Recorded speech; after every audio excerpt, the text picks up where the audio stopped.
Hey there, I'm really happy to welcome you to another webinar series. Today we're talking about LinkedIn profile secrets for pivoting and portfolio careers. And I am delighted to welcome Linaire with us today. And Linaire Johnson is the author of, if you can see here, Linked Ability. Let me just stop the slide presentation for a second. Here's Linaire's Link Ability book, and it is absolutely a really practical read. I've read a heck of a lot. You can see I'm ticking away here on things that's full of fantastic tips, and I thought what a fantastic thing to do would be to feature New Zealand's #1 LinkedIn expert on the planet, really, I would say now, and that is Linaire. So welcome from wonderful rainy Sydney to a balmy, as you were saying, balmy Dunedin, New Zealand. What's balmy mean in New Zealand? Balmy means it's 14 degrees, Greg, and in our terms that's quite warm. It's pretty cold for Sydney, I agree, but it's a beautiful autumn day in Dunedin today. So hello from across the ditch. Lovely, and we're and technology is amazing that we can work with each other across the ditch, as we say. The ditch, to people who aren't familiar, is the Tasman Sea, the sea body that is between Sydney and New Zealand, or Australia and New Zealand. I'm going to start this presentation, and just as a little bit of background, I've done a podcast recently with Linaire, and it went so well that I thought what we should do is we should also get Linaire to return to this particular format. And she has a lot to talk about. And as we actually interacted with each other, it was around, I was saying, you know what, not everybody in our outplacement practice going through it has traditional direction. Some people say, okay, I want to do the same thing, just in a different company. But there are plenty of people who are pivoting and looking at also what we call a portfolio career. And so I want to be able to actually talk about that. And so let me just quickly go through the slides, and I've just done a house check so everybody can hear. And what I'm going to do to the listening audience is likely bank up questions towards the back end. So we have a flow here, and then what we'll do is we'll have a questions and answer side of things. So that's me. I'm the lead coach for Career 365. I've mentioned about Linaire, and she is really superb. So I'm excited to have Linaire with us today. Let's get into a few things, Linaire. Why don't I actually just get you to take over now? And this is your content. Let's interact with each other, but it's over to you. Thank you so much, Greg, and I'm excited to be here today too, because I've had to do some real head scratching when you suggested we come up with this webinar for today. I really had to have a good think about the kind of audience that we were going to be talking to. And so I have made real efforts to find some good examples of people who are in portfolio careers and maybe pivoting separately to new roles, and to try and find examples and ways to show people how their LinkedIn profile can benefit from some of the fabulous features that LinkedIn offers. Thank you. Thanks for doing that. These are the, well, I learned something too, Greg, so I'm pleased. It's my pleasure to do this. Now, I wanted to cover just these 6 areas today. LinkedIn profiles are a great deal more complicated than just 6 areas, as you'll no doubt know, but these are the 6 things that if we really knuckle down and do these well, then we will have profiles that are in the top 5% of LinkedIn profiles online. Now, a lot of people have LinkedIn profiles but don't do anything with them. They are just simply seen as resume or CV repositories, and I'm hoping today by the end of this to persuade you to look at your LinkedIn profile differently and to approach it laterally, and to come up with some different ways to be able to stand out, so that when you are next in line for any kind of role, whether that's a portfolio role that you're looking to do or a pivot role, then you will be at the top of the list. So the Fantastic. first thing that greets people when they come to a LinkedIn profile is the cover image. And there are some general points. I want to share a few examples of the different points I'm making with you today. So the points that, and some specific ones are for pivoting and for portfolio careers, but there are some general points that apply to other people too, if you are a business owner or a coach or consultant as well. And so cover images need to catch the eye. They need to be colourful in whatever way that is for you, that fits with your brand, your personal brand, and cover images need to be relevant. So by that I mean no family photos appearing in your cover image unless you work in the family industry in some way or shape. You can put a lot of different things onto your cover image. I've listed a few of those there. And you want to make anything that you write on your cover nice and big, because not everybody will be looking at it on a desktop computer. They'll be on their mobiles, they'll be on iPads or other mobile devices. So do keep your text nice and big. And the other thing that people often get caught on is by putting something important in the bottom left corner of their cover image, and your profile photo will neatly cover that. So make sure that you don't do that. I want to show you a couple of examples of different kinds of cover images to explain what I mean. Now, the person at the top is somebody who works in the food manufacturing, agriculture, horticulture industry. And so he wanted to show that by having 3 different images in his cover photo or cover image so that people could get an understanding of the kind of work that he does. And you can see from that they stand out really nicely. They're nice big images, big photos, and they quite clearly represent what he does. Now, the woman below has obviously met the Queen, and I quite like the idea that if you have met someone famous or done something where you have been honoured in some way, then you can use that on here as well, just to show people that you have in fact been honoured by somebody who is seen to be, by some people, as important. And just going, sorry, Lynette, just going here, what we can do is we can see what you mean about no words at the bottom left-hand side. That profile picture covers up a lot of Meghan and Harry, and so it's good for that particular piece of real estate. It just emphasises that particular point. Yes, I think it might be time that this lady changed her cover image. I would definitely be advising that. Right. Now, the lady at the top here is what I would call a career portfolio person. So she works a lot in governance, and she also has her own consulting business. So she decided on a graphical representation of what she does. She's in the change management area, and she felt that this was a colourful image. She used no words on it, but decided that this would be a good way for people to understand what it is that she does. And when that's combined with the other aspects of her profile, it certainly does. Now, the lady below that has had a career in the media, and so she has used more words really than, in fact, graphics here. She's got her tagline in the middle in terms of what she does, another image of herself, and that seems to be quite a popular thing to put on cover images, is another image of yourself. If you do that, don't do the same one or use the same one that's on your profile image. She's also got a list on the right there of the things that she does. So you can see she works in several different areas, and she has underneath it, as seen in the media, and a list of the media where you can find her. So that is quite a busy cover image. There's quite a lot going on there, but she has a lot going on in her career, so that's understandable.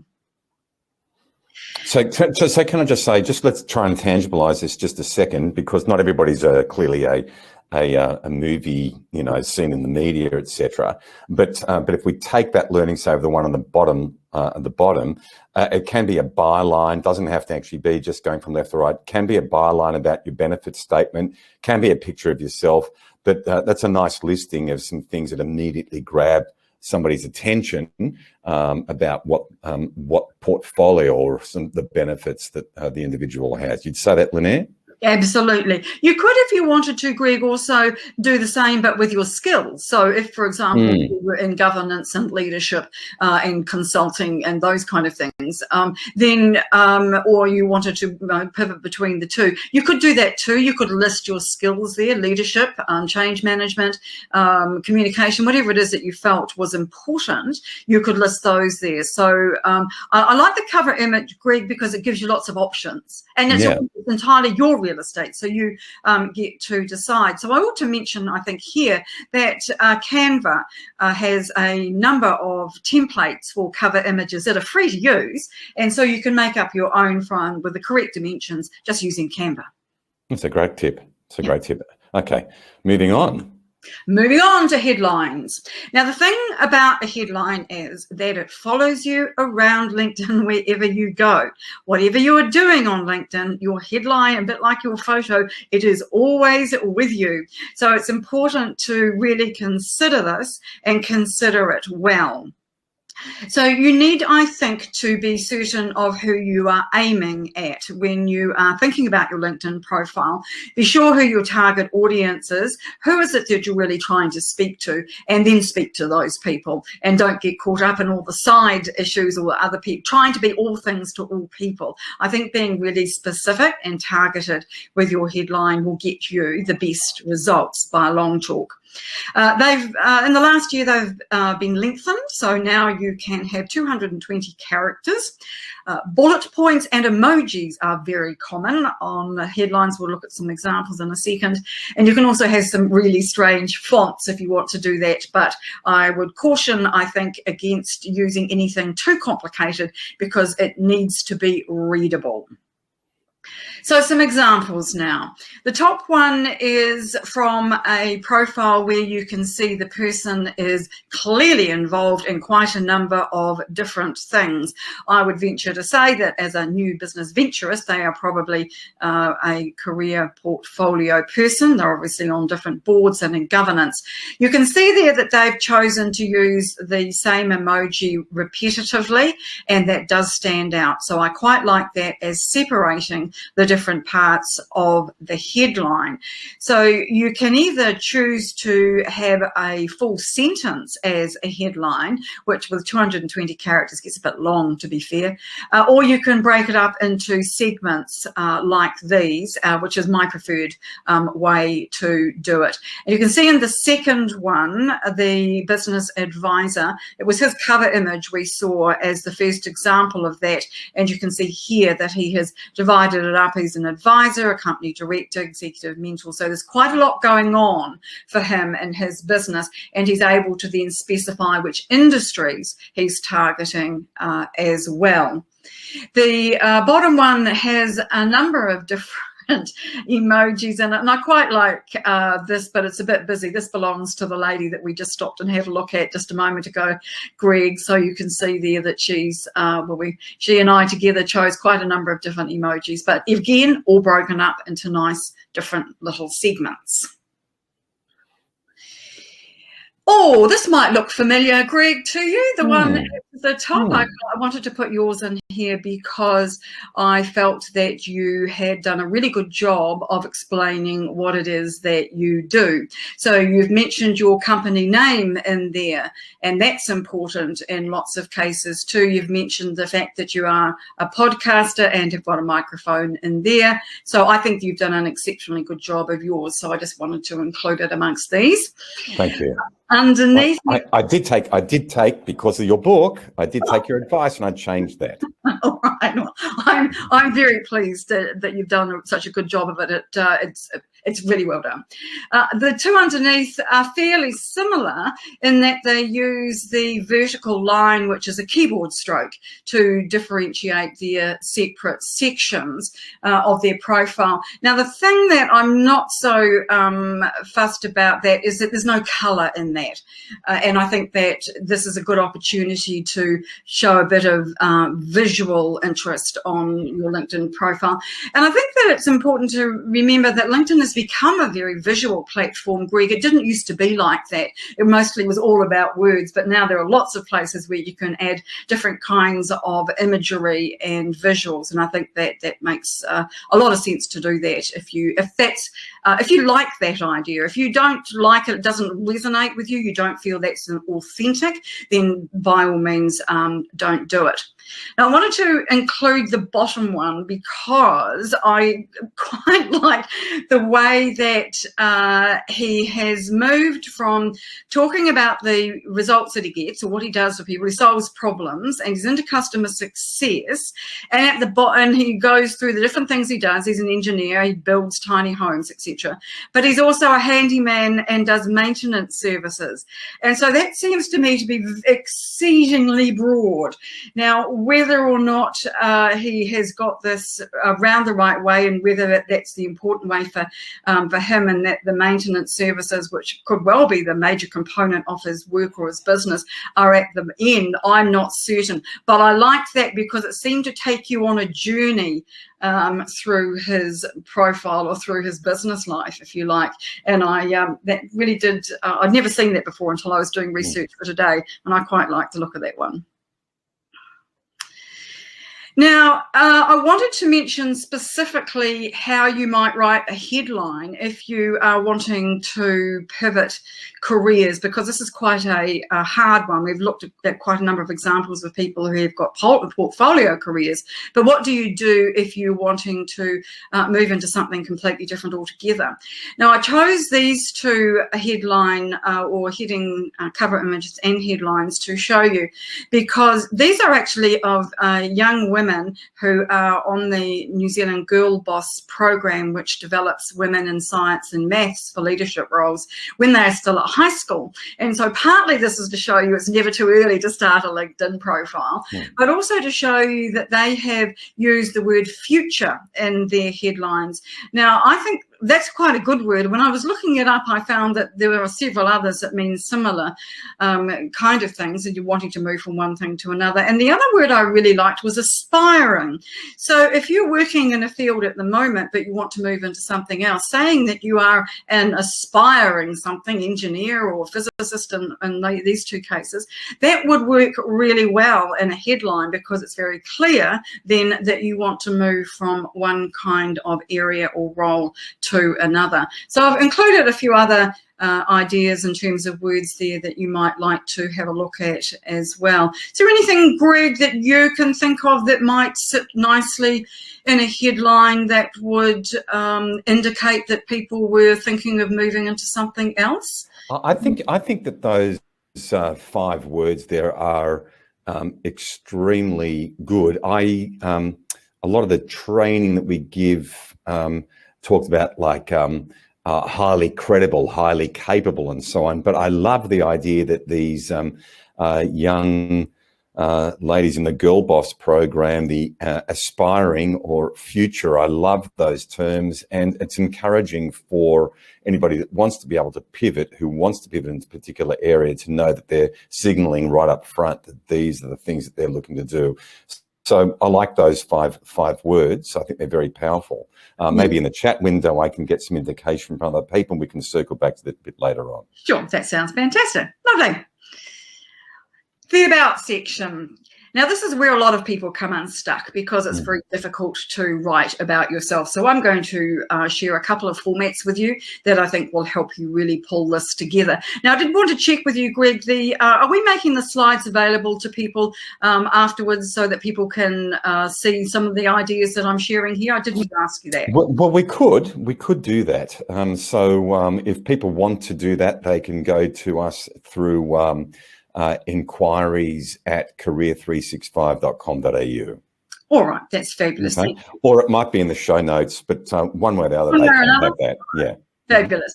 All right, so the About section is where you tell your story. So that means where you have got to in your life and how you came to get there. What really gets you out of bed in the morning? What is important to you? What are your values? And why somebody should choose you over someone else. Now, Obviously, a lot of us have done many different things in our lives. So what we need to do with our About section is to pull all those strands together in a cohesive narrative that show people what we do and how we can help them. So what I suggest is putting it together in a section format, which I'll show you in just a moment, which then is easy to follow and people can quickly and easily read it and get an understanding of the different things that you do. Now, I also recommend using lists and emojis in the About section because, again, it's going to give you visual interest. So then the first suggestion I've got for you is this particular formula. So you would start with an introductory paragraph about yourself, who you are and what you do, who you help, and perhaps the results that they might expect, followed by 3 separate headings with some details and an additional statement that would be in a sentence or paragraph format, and then a list of the things that you do really well, followed by your contact details. And when we look at that as an example, it looks like this. Now, the words are too small for you to read. The idea was really for me just to show you how this gets all laid out. So at the top, we've got the introductory paragraph. It's just a couple of sentences long, followed by 3 sections that each have their own heading. And these are all in uppercase, so it makes that nice and easy to read. Followed then by an additional sentence that explains a different area of expertise, followed by these list of specialties and then the contact details at the bottom. Now, it's nice and neat and it's clean and tidy and easy to read, but it doesn't have much that is attention grabbing or eye catching in my view. And so that's where I think it's easiest if we have a bit more in the way of lists. So on my second suggestion, which doesn't differ a lot, but has more emphasis on the lists, you'll be able to see what it is that I mean. So this is in 2 parts. This is the About section for one of the examples we looked at earlier. We've got the introductory statement at the top, followed by 3 lists. One of those is in sentence format, however, but you can see there that there are key strengths. We'll have a look at some of these headings in a minute. And then the second part of his About section has some more lists. He's got a sentence in the middle there, and he's got the contact details, where to get in touch at the bottom. So you can see he's just used the plain blue arrow emoji with plain black bullet points. And I like that because it does stand out. It is visual, but it's also professional. I think that there's an opportunity sometimes for people to go overboard on emojis and to just use too many different ones and ones that aren't necessarily relevant. So keep it professional and keep it as relevant as you possibly can. You can see in this one, and I'm just going to mention this before we move on, there's this heading there that says what others say, and he has added in here 2 short testimonials, and those are a real game changer. Wherever you can put testimonials onto your LinkedIn profile, absolutely go for it. Good tip. These are the heading ideas, and I'm just going to take a wee mouthful of water while you skim through them. So good thing. So I will actually, whilst you're doing that, I will say that I changed my About section based again on your book to be much more colourful and taking a very similar profile to that. And I've noticed there's a different level of engagement. I'm having a different type of individual that's now looking at my LinkedIn profile, just with that one change. So that's what we want to be able to affect with you, the listening audience, that this is possible as well when you get this right. But these are great sections. Back to you, Lynette. Thank you, Greg. I wouldn't recommend you use all of these. These are merely prompts. These are some ideas to get you thinking about how you want to write your own section so that you get the same results that Greg has just been talking about. And some of them won't be relevant to you either. Choose, I would say, between 5 and maybe 7 or 8 of these. You have 2,600 characters in the About section, so that's probably between between 3 and 350 words. And so it's not a lot, but it's a really good idea to use bulleted lists because you can get a lot more information in doing it that way. So those, I think, will help you to choose which areas you want to focus on of your career in your profile. Now, the next section I'd like to talk about is the featured one, and hands down, this is my favorite piece of the LinkedIn profile. It's been with us a year now, and it enables us to have a really good, strong visual presence in our profiles. It was only there before as a small feature. It was included in the About section, but now it stands on its own. It sits under the About section and allows you to put in a whole lot of different visual elements. And so these are some of them that I've listed here, and we'll have a look at some examples. The thing I like about featured is that you can change the order of the items that you put there, which you can't in some other areas of your LinkedIn profile. You can easily add and delete items. You can write headings and descriptions that will attract people and will make them go, oh yes, I want to have a look at this.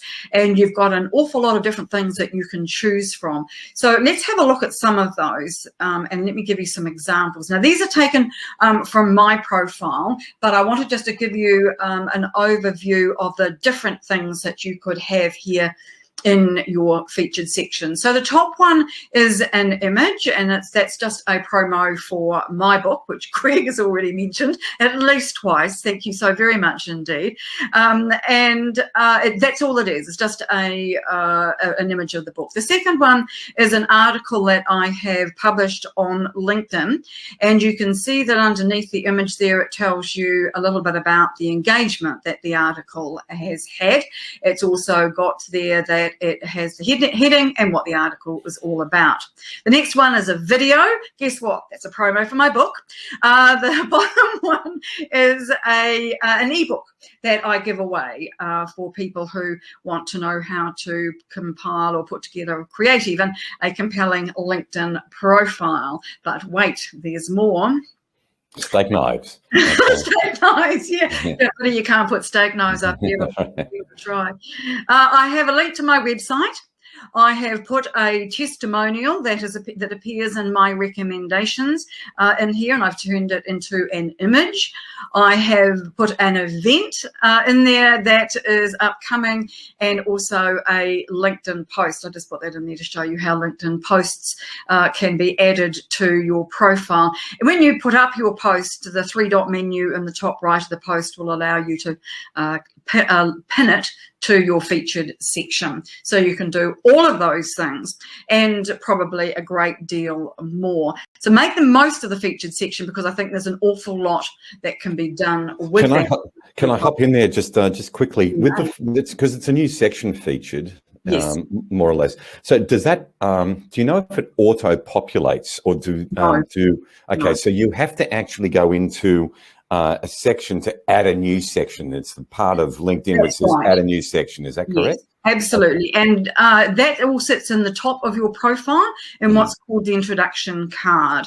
And so there's a more menu at the top up there, and when your drop down menu goes to add to profile, and it all sits in there quite nicely, and you can add it in section by section. You don't have to have all the sections in there, Greg. You can just have one or two if you want. There are some people who are big on video who only have videos in their featured section.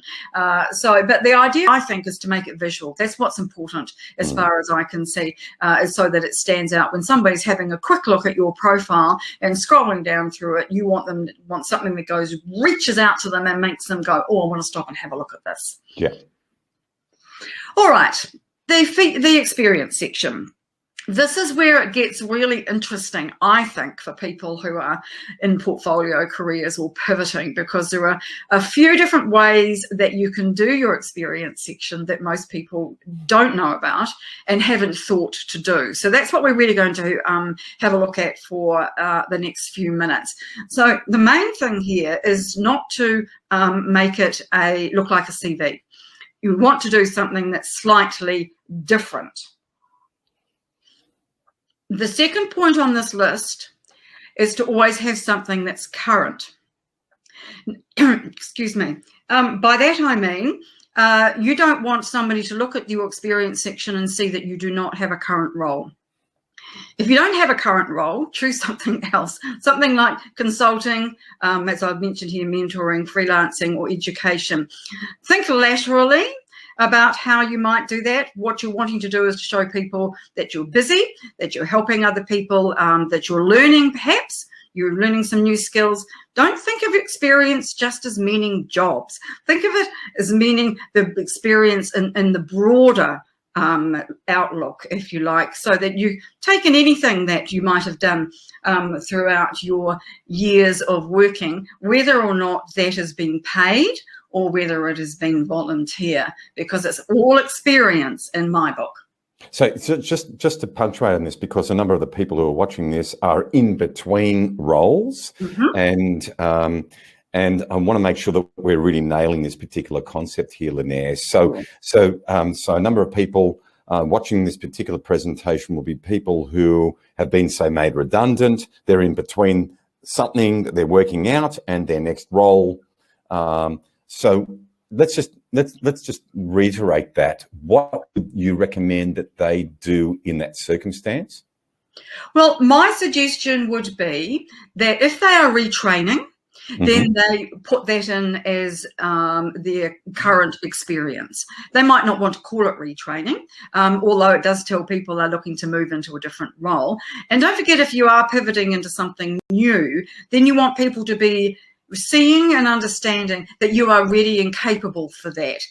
You may not have had the opportunity to get into it yet, but you are certainly, you're learning, you are making the right connections with people, and you are doing your best to make sure that you are ready for, well, you're not doing your best, you are ready for that next role. And so that's what you would need to, I think, be thinking about there. Now, those 4 things that I've got listed there, Greg, were only the 4 that I came up with. Other people might have all kinds of other things that they might be able to put in there as their current experience. I had a client recently who was volunteering. She had a high level job in the bank. She had been made redundant and she wanted to get into the aged care industry.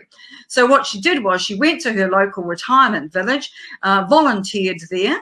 The manager saw her potential, had her start to do some business development work for him, and lo and behold, there she was for 3 months out of I think she was seconded there for 6 months, something like that.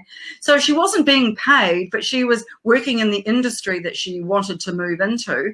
And at the end of it, there was, lo and behold, a job available for her. And so it wasn't with the same organisation, but what she had done was shown initiative by working in that industry in a volunteer capacity. So I think it's an excellent example, and I've often coached people to talk about volunteering, and that's an excellent suggestion there. So the most important thing we're gleaning out of this for people in between, if they're pivoting or if they are looking to get a portfolio career, and that is that always have something that is current. Yes, there is a way of being able to tell people that you are open to work, and it's called that, and it sits around your profile image. Now, I'm not a fan of that because I think it sends the wrong messages. I would prefer to be able to use the text and the experience section to say that you are looking for something without making it look like you are in between roles, and so. But that is a personal opinion, Greg, and I think everybody might treat that one differently. And so again, it's up to the individual person about how they would feel. Yeah, I must say I know it's something that I've seen probably since about August, September of 2020, that little sort of RIM badge comes up. And I was thinking, yeah, it's okay. I think there's some work to be done. I do agree with you on that. I think it's more around the text, and certainly it's there's more value in adding to your profile in these particular ways you're recommending. So let's go deep into this experience here. All right. So I think the best thing to do is for me to show you what I mean with a person's actual profile. So this is going to be then an example of a person who is in a portfolio career. Now, they have a number of different strings to their bow. And that means that they have set their experience section up by the different skills or their offering. So in this case, you can see he's a complex sales person, training and coaching. In his next section, he's doing value selling for individuals. So, and he's saying here who he's actually working with. The next one down is selling for teams. So you can see there's a similarity here. He's doing the same kind of work, but he's doing it for different audiences. And so he's set it out like this. Now, each of these sections is the same. So he says in here what it is that he does, how he does it, the outcomes, so that's the results, what his key services are, who he gets results for, and he finishes that off with a testimonial. Now, underneath each of these, he has got a testimonial, and I'll see if I can bring that up bigger so that you can see that. That is actually just an image, but some of these testimonials he's got in here are, in fact, videos of people saying how wonderful his course is.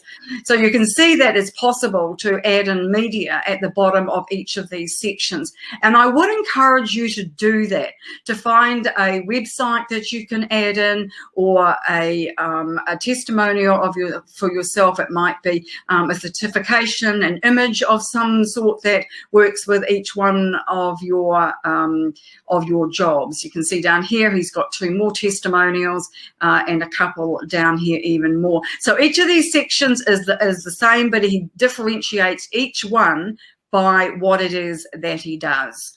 So now that's for somebody who's got a portfolio career and is doing multiple different things at the same time. Okay. So and this person here does 2 things: governance and mentoring and advising. And you can see quite clearly how those 2 are different. Now he does the same, he's a director of several companies at the same time. And so he has those listed in that particular section. But each section that you set up on your profile in your experience section allows you to write it 200 to 300 words, to add media, to add a testimonial, and perhaps even an offer or a call to action at the end of it. So setting it out like that, I think, is a really good way to do it. Now, I just want to check where we've got to next. Now, I want to before I just move on to that, Greg, I just want to make sure that I covered the other side of that. And that is where people list their experience section by their skills. And we talked about this briefly at the top, where you might, for example, be a leadership person. And so you want to be able to show people that you provide leadership services in some way. And you might provide other kinds of services as well. And so you could then use the same format to do that by listing them and putting in the companies you've worked with, the results you've had, some milestones maybe, and even some testimonials. So this particular way of laying out your experience section works really well for both people who are pivoting and people who are in portfolio careers. And the pivoting people would be showing services, their skills and their abilities, and the portfolio people would be showcasing their services or their offerings. And can I just, I'm going to hop in here, because a lot of the time when I'm coaching people, Lanier, their LinkedIn profile, and mine included, goes way back. Okay, I'm a middle-aged guy. I got an experience now that goes back several decades. I'm much happier knowing that that I'm able to emphasize the stuff I want to be found for, as I coach people also when they're in between, that you're looking to shape up your LinkedIn profile for the work that you want to be found for, rather than necessarily the work that you've actually had in the rearview mirror. Would that be fair to say? That is absolutely a brilliant way of putting it, because it should be aspirational, I think, rather than, as you say, you need to explain, I think, sorry, I'm just putting my water bottle down. You should explain, I think, where you've come from. I think that's really important, but I think that's where you're heading to when you're wanting to pivot, and what you see your future as being. That is really key, because you need to take other people on that journey with you, because they won't be able to envisage it for themselves. Yeah, good point. Right, excellent. All right, let's move on to recommendations. I think this might be the last of these 6. Now, people often forget about recommendations, Greg, and I don't have to tell you how important they are. Everybody needs to have recommendations on their profile. Unfortunately, LinkedIn puts them at the bottom, which isn't much fun, and you can't shift them, unfortunately, but you can repurpose them, and that's something I advise quite a lot. So we've seen a couple of examples of that already, where I've put one in my featured section, and also we saw examples of it on those when I went out and showed you Patrick's profile, when you saw the media that he had put in there too. So the key to that is taking the text out of the recommendation and turning it into a nice looking image, which again you can do using Canva. So the recommendations, I would, if you are a person who is but wanting to pivot, then having a recommendation for each of your skills that you think are transferable is really important. Now, it's quite difficult, of course, to ask people to, when you're asking for a recommendation, for them to be specific, but I think it's important. And if you trust somebody enough to ask them for a recommendation, it is hopefully you have a good enough relationship with them that you can say, please, could you talk about in your recommendation, and make that that really clear. So I think that everybody needs a minimum of 5. It's not very many, and the more that you can get, the better. And one of the best ways to get recommendations is to give them. I think LinkedIn is a platform that is all about giving and sharing, and no more is that important. That is no more important than in recommendations. So recommend people wherever you can, and then they will come back to you. Now, when you are pivoting, I think there are 2 things here, one of which I have just mentioned about proof of transferable skills, and having that third-party proof in the form of a recommendation is really important, but also it demonstrates your ability to pivot. Now, of course, that's not necessarily always going to be as easy as I make it sound.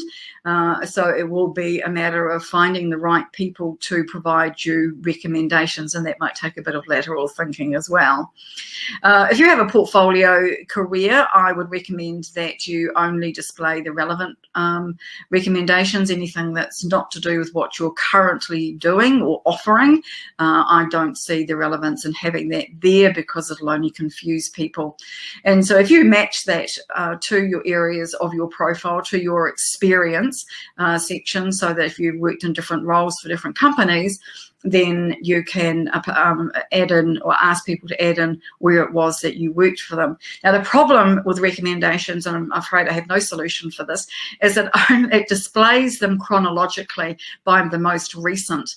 And so if you have a really good one that you want to include, and you want people to see that, because people will only see the first 2 actually on the screen without going into that section, then it's going to be, that's the one that you need to add to upload last, or to ask for the most recently. And again, I'm sorry, I have no solution for that, because it's not really a very simple way, a simple thing to be able to get around. But one of the things you have raised, and that is that you could take that recommendation and put that into the featured section as an image, and then you can play around with the featured section to prioritise that. Absolutely. The other thing that I think that's important to notice, this is the examples here I'm just showing are about specificity. And I just wanted to show you this here. These are two different recommendations from two different people on two different profiles. So one of them is definitely aimed at candidates, and I've marked it there. And the other one is talking about me and being a coach. Now, I do a lot of different things. Coaching is just one of them. And so for someone to actually talk about that in my profiles, I think is extremely, extremely useful. So unless you've got something else to mention about that, Greg, I'm going to share. Yeah, I do want to talk about the recommendation side of things, and that is that whilst it is at the lowest section within the within LinkedIn profile, I know that LinkedIn's algorithm weights people with recommendations. And if I can emphasize, and we say this in our coursework, and that is that a recommendation is for life. It basically, somebody recommends you, they're unlikely to actually take it down. And it is the modern day reference. People who are recommending other people, it'll be a lifelong, but it'll also be a feature within your LinkedIn profile that will carry some serious gravitas. And in a reasonably litigious environment that we have nowadays, having references, people are quite gun shy of giving references, but they're far less shy of giving recommendations. So I endorse the idea of having recommendations and going for a lot of them, at least 5, if not more. I agree. There is a whole section about skills and endorsements on LinkedIn, which I don't rank nearly as importantly as I do recommendations. I think these are much more important because people have to actually put a bit of time and effort into them, and their names are attached to them, their job titles are attached to them, their headlines attached to them, which means that if you're doing recommendations for other people, Greg, then you are appearing on other people's profiles, and that's a great thing to be doing as well.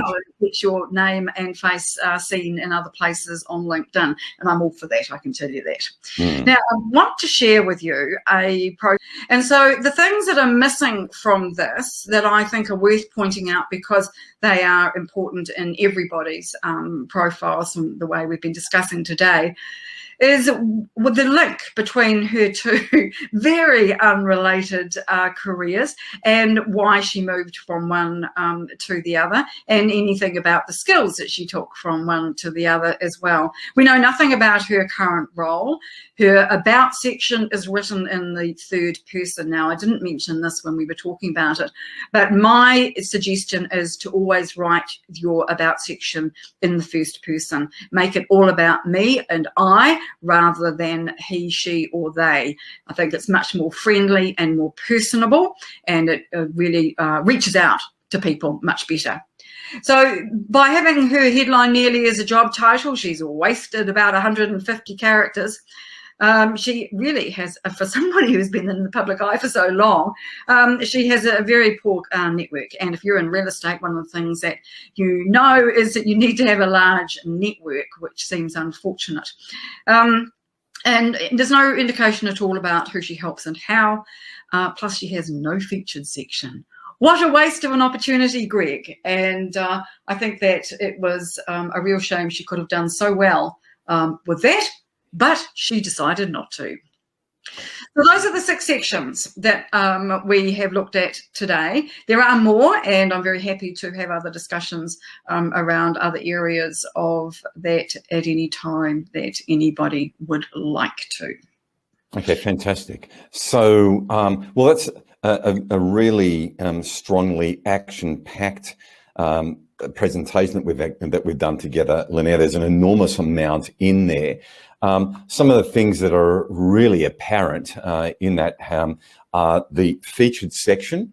Yes. So the algorithm, I think what we should talk about, or just at least suggest, is that the algorithm, like the Google algorithm, is evolving all the time, and the more sophisticated LinkedIn is becoming, the more its algorithm changes. And I would hazard a guess that the featured section is something that if it's added in and it's done well, it'll carry some weight. The key things are, and we're assuming that people have done the basics, but the keywords are really important. And you've shared that with candidate, you've shared that with coach as some examples. The keywording is an important thing. And how you manage all this is by following the basics, which you can find through LinkedIn. You can find through our own modules. You can, but I will say again, with regards to this particular book, it's chock full of fantastic information. And just to help you really understand that, and that is that Linnaeus tips encouraged me to be able to then populate that there. My about section is also something here. I'll just show you here. I took the ideas of that and then used these with the different emojis, different endorsements, and so on and so forth, which I think is great. And I've also got how to contact me. But I've taken your advice on this side of things, and I must say I'm feeling a lot prouder of having something that's far less sort of old LinkedIn to being something that's much more colourful, more expressive, and value add as well. What I do have is just to summarise, because it's been a really long and very, very chock full session between the two of us, and that is that it is LinkedIn today is such an important. LinkedIn today is such an important platform that people have to get this right, and it is not something that you just set up once and let and forget, but it ends up actually being something that we have to continue to keep alive. And in your book, Linnaea, you actually talk about the 4 strategies to maximize your LinkedIn success. So if I can show that there, and that is that we've got connecting, publishing, engaging, and direct messaging. And these are really fabulous, meaty sections to look through within Linnaea's book. And can I say, Greg, just let me just bring this up nice and close, that this book has got a very good section about networking. And that's one of the things I talk about in my book too, is about how then once you've got a great profile, so what do you do with it from there? Because it's all about your next round of activities and the things you're going to do. So networking is really important on LinkedIn. It's a vital thing. I want to just say that if we want to be able to, let me just get back in here with just if we have a look again at the presentation, what we've done is we've visited a fair bit. If we want to find out more, then Linnaea's connection details, contact details are here, wordwizard.co.nz, and to reach out to her from that side of things.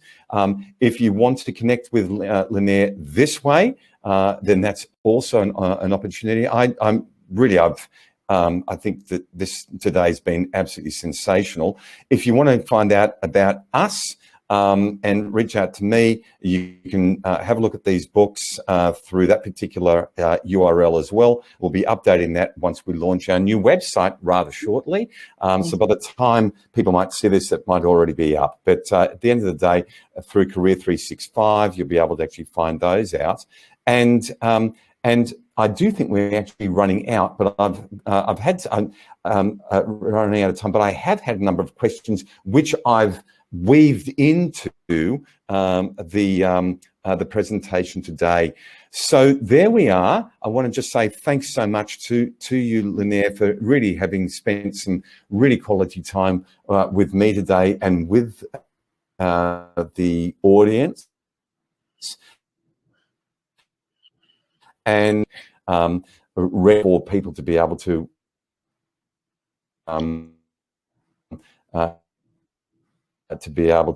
technical side of things is coming towards the end too. I've just had you freeze frame. So I want to thank you so much for all of that. And and let us know how you go, people, on pivoting and having a portfolio career. Nice to see you. Thanks, Greg.